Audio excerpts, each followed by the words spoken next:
High Falls State Park in Jackson, Georgia, Wandering Weekend's official campground review.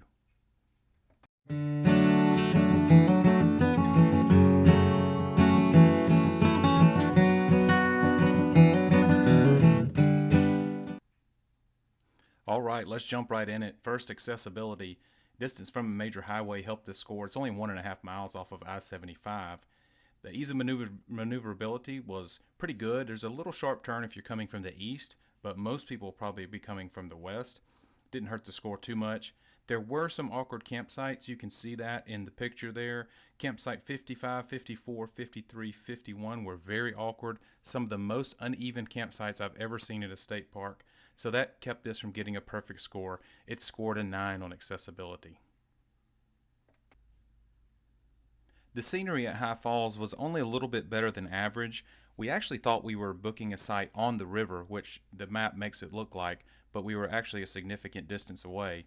The falls nearby certainly helped this score, but then the hiking trail that was close by looked like it had been damaged recently by storms, so that hurt the score. Scenery at High Falls scores a 6.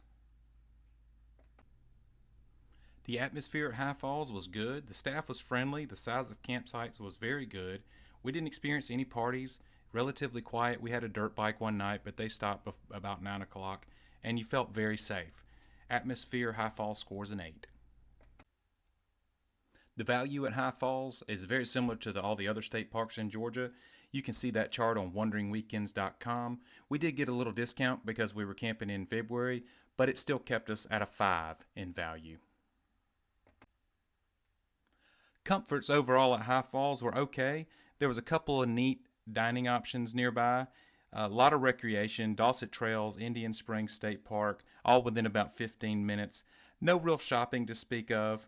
The campground amenities were very good. Again, this is a state park, so you have canoes, you have a large lake, you have hiking trails, and they did have putt-putt at this state park as well.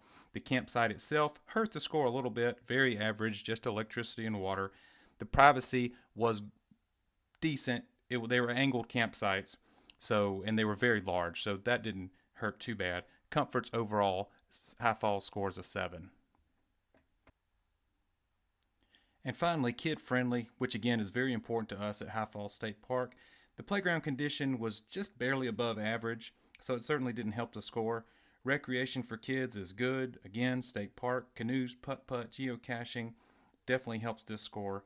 The demographic of campers at High Falls was very good for children. Not so good if you're just a couples camper, but for us, that is a good thing.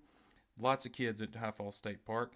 Campground traffic hurt this score. I think most of that is because we were at the front of the campground. We were on campsite 4, and almost everyone that had to come into the campground passed our campsite.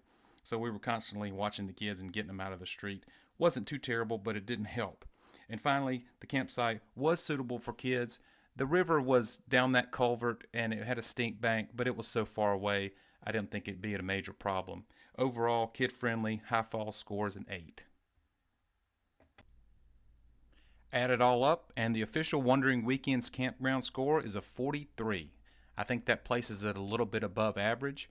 We would definitely go back to High Falls State Park, but let us finish our Georgia State Park tour first.